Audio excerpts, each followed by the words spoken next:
Hello, Biafrans. Good morning, good afternoon, good evening. We have come with another update, and please, you must not miss this speech. Yes, this is speeches made in summit that took place in Ukraine. Our Prime Minister is standing on the pedestal of the heads of states, presidents, vice presidents of other nations. They join together to decide on this. And our Prime Minister said we have to listen to this, and then his own address based on what concerned us. The reason why I'm bringing up this video for Biafrans. I want Biafrans to please follow this video to the end. Not just you, when they hear, tell others. When you tell others, subscribe. Today is a very important day in our pursuit for our freedom. A very important summit took place, just concluded, the summit on peace in Ukraine. This summit on peace in Ukraine has just ended, and we took our time to watch many speeches, comments, opinions from world leaders. We've also took our time to analyze these speeches from different world leaders, including the speech made by the Vice President of the United States of America, Kamala Harris. My fellow Biafrans, I would like us to watch few of these clips, as on this rock I will build the altar of God. On this speech, comment coming from different world leaders on the just concluded peace summit for Ukraine, I will make my speech today. Thank you, Mr. President. Now I'm pleased to hand over the floor to the Vice President of the United States of America, Kamala Harris. Thank you. Thank you, President Ahmed and President Zelensky, for hosting this summit. It is my honor to be here with all of the leaders today. I first met President Zelensky in February of 2022, just 5 days before Russia invaded Ukraine. An outrageous attempt to subjugate a free people and an attempt to wipe a sovereign state off the map. On that same day, I addressed the Munich Security Conference and made clear that the United States of America is a steadfast supporter of the principles that people have a right to choose their own form of government. Nations have a right to choose their own alliances. There are inalienable rights governments must protect. The rule of law must be cherished. Sovereignty and territorial integrity of all states must be respected. And national borders should not be changed by force. As you all have listened to the Vice President of the United States of America, I would also want the media team to share the screen and play a video from another prominent leader among those who had very important speech at the just concluded summit. International law and UN Charter must be the backbone for a just peace in Ukraine. No matter our continent, history, religion, or skin color, we all share the same guiding compass, and this is the UN Charter and its principles of sovereignty, territorial integrity, human dignity, and the right to self-defense. These principles are universal, and we must uphold them. International law must be protected always and everywhere, without any ambiguity, in Ukraine, in the Middle East, and everywhere in the world. This is our global responsibility. You have listened to what I say the most important speech in this summit. And on this note, I would also want the media team to play just a few minutes interview of Musa. Musa is the chief of the terrorist army staff of Nigeria. But from the operational point of view, can you tell us what is the major issue? The military is now so much involved in internal policing. It does look like you're being taken away from your primary assignment and you are doing secondary and leaving the primary. What would you say is your major problem military-wise? Thank you very much. I'm really very happy to be here, and it's good to be with this forum today. Well, I think as Nigerians, first and foremost, we need to take ownership of what's going on in the country. And when I say ownership, it is not the time for us to start trading blames on who to do it. We are dealing with asymmetric warfare, which is a new kind of warfare. It's different from the conventional term, and that's what we want to make very clear. Conventional warfare is between country to country. Now, asymmetric warfare, you are dealing with non-state actors, people you don't know, people that are your own. I give you some examples. Sometimes when we go on cordon and search operations, the same village you get in, they hide the weapons, touch them, they don't have anything, and you proceed. And they dig out these weapons and fire you from the rear. It is difficult because you don't even know who is your enemy. Everybody is an enemy. There's no front. Everywhere, and is a front as long as much as possible. And then, of course, I want you to also play the last one. And all I want to hear is when that question was asked, are you worried? Serious. Yes. Are you worried? Because an operation, of course, you have definitely. a special operation on the sit-at-home IPOP situation in the southeast. Yes. But some of the elements and the leaders of these groups are outside of the country. Yes. I want every Biafran, every person who is reasonable listening to this particular video today to pay attention. The question they asked was, are you worried? So, and if you listen very attentively, he responded, of course, I'm worried. Play it again. Are you worried? Because an operation, of course, you have definitely. a special operation. Yes. Are you worried? Because an operation, of course, you have definitely. a special operation. The question they asked was, are you worried? So, and if you listen very attentively, he responded, of course, I'm worried. Play it again, please, because, there was talk over, the video, and so Femi was talking and his voice did not come out. A lot of people did not pay attention. He admitted that, of course, I'm worried. Are you worried? Because an operation, of course, you have definitely. a special operation. My fellow Biafrans, those who have paid the biggest price for being one Nigeria until we come on board, I congratulate you. Those of you who did not give up when Mazen Nnamdi Kanu was kidnapped from Kenya in 2021, I congratulate you. Those who stood their ground to fight and trusted some of us, I congratulate you.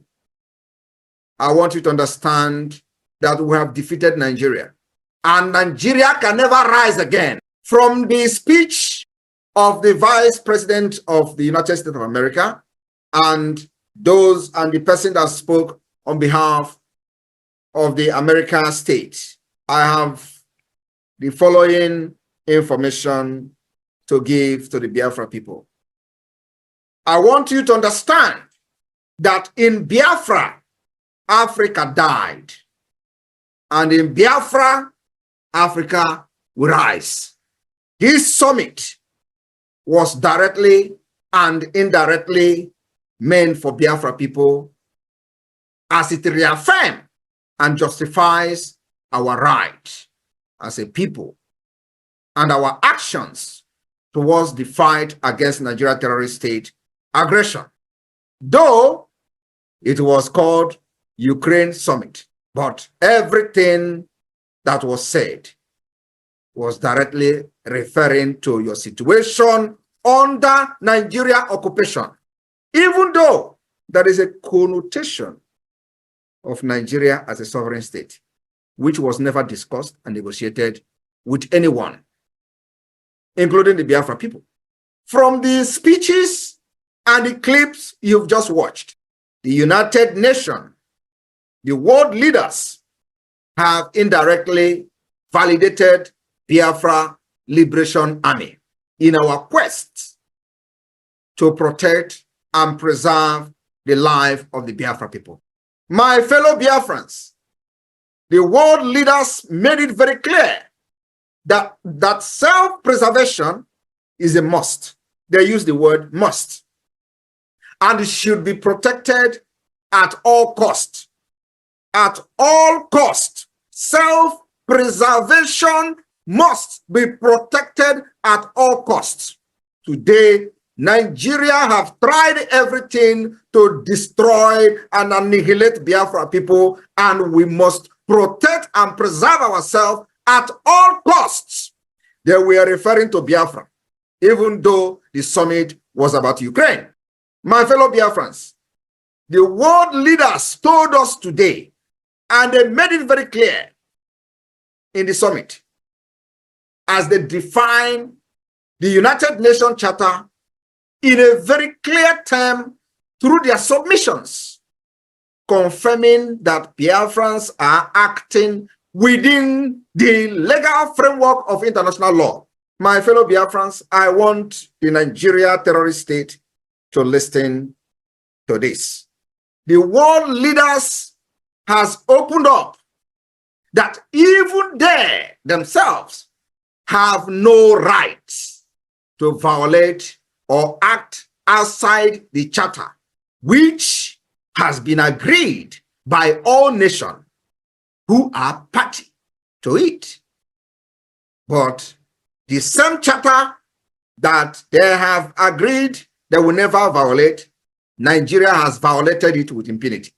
And Nigeria is a signatory to the same charter that they said can never be violated by killing those who they claim to be their citizens in Biafra land, kidnapping Biafrans and enforcing their disappearances for many years, unchallenged, is a violation of this Charter of the United Nations with impunity.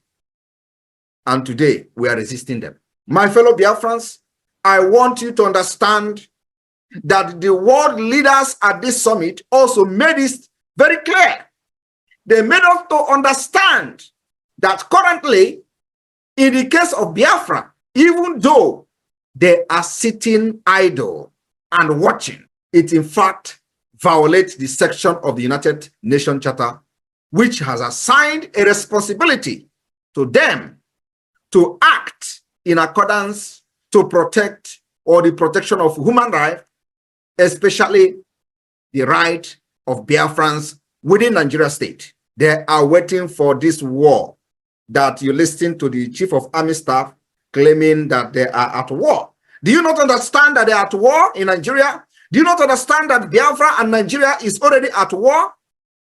When Musa told you that they are going to retaliate, a lot of people are surprised. You will be asking yourself, retaliating with who? Against who? He has made it very clear that this is a war, a very difficult war, asymmetric war, which means they are at war with everybody in Biafra land because they don't know who the enemy is. You are waiting for these people to annihilate us before you support the liberation of Biafra? You may be a victim. This submission of Musa is a clear declaration of war, and he call it asymmetric war, which means if anything happens, everybody becomes a target. And that's why they are using the word retaliation. And that's why they will never go after those who attack them. They attack innocent people because they are now officially in asymmetric war. My fellow Biafrans, the United Nations and world leaders at this summit also reaffirmed that fight against Russia should be applied anywhere in the world where human rights has been violated. To this particular submission by the world leaders in this summit, we call on the United Nations, we call on the attention of the United Nations that Nigeria should not be exempted in this particular submission. Nigeria has violated all human rights laws. They have violated all international laws. All United Nations resolution on human rights has been violated by Nigeria. They have also violated with impunity the right to self-determination as enshrined in U.S. Constitution and United Nations Charter. My fellow Biafrans, the world leaders reminded us in the clips we watched. They reminded us, Biafrans, that we need to fund this self-defense against a dictator, tyranny, a terrorist state who have taken up the war against innocent women and children in Biafra land. They are telling you, you must fund your self-defense like never before. Nigeria has no rule of law. Their rule of law is gun and bullet. And we have come to resist it. A government that uses violence will be responded with the same and equal measure of violence in self-defense. That's why it is very important that every Biafran all over the world, anywhere you are, irrespective of whether you like Simon Ekpa or not, the defense and the liberation of Biafra, it is now or never. That is where we are different. And that's why we are the government of Biafra. It is our responsibility to take it up according to the submission of these world leaders in the Ukraine Peace Summit. Protect Biafra people. I want you to understand that Nigeria can never win this war. Call it asymmetric war, call it jungle warfare, call it whatever name you want to call it. We have seen Musa calling it a jungle warfare. We have also seen him saying they are in asymmetric war.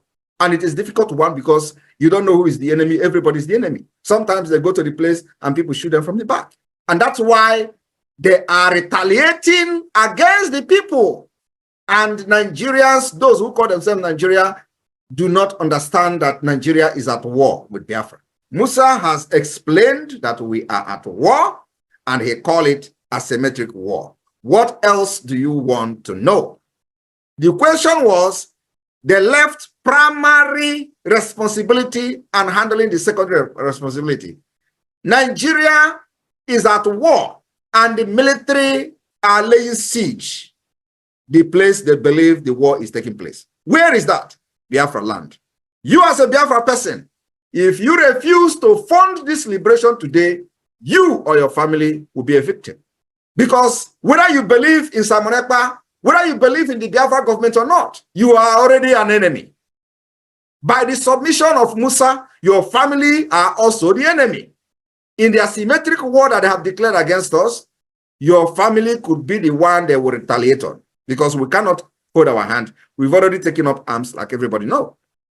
So asymmetric war, where they don't know who is the enemy, at the same time declare every Biafra enemy. You are already caught in the cobweb. The earlier you come to support this liberation, the better for you. And this is also to give the kudos to the Biafra Liberation Army for having defeated Nigeria with our little resources. I have followed all social media analysis on the video. But this particular, yes, I am worried. Nobody picked it up because Shehu was talking and, the voice was covering it. So everybody should go and listen to Musa admitting he is worried because we have defeated them. Today, the Biafra Liberation Army have neutralized dozens of these terrorists in our land, and we are proud of them. They will continue to go down. Our demand is very simple. Pull them out of Biafra land. Remove every checkpoint where the enforcements of Biafrans are taking place, disappearance of Biafrans are taking place every day. If you do not dismantle all the checkpoints, they will continue to die at that checkpoint, because we have died enough in the same checkpoint. We have disappeared enough in the same checkpoint, and we are now pushing back and fighting back, and nobody is going to stop us.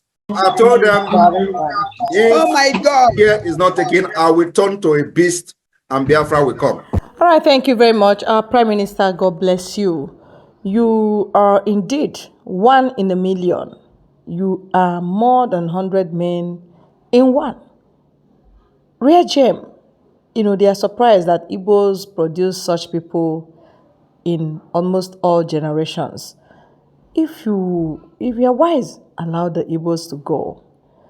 To the point that he said he will turn to beast and Biafra must come. If he turns to beast, it will come and devour you and your family. And you'll be fighting with a beast that will disappear. So you should know what to do now. Allow Biafrans go and stop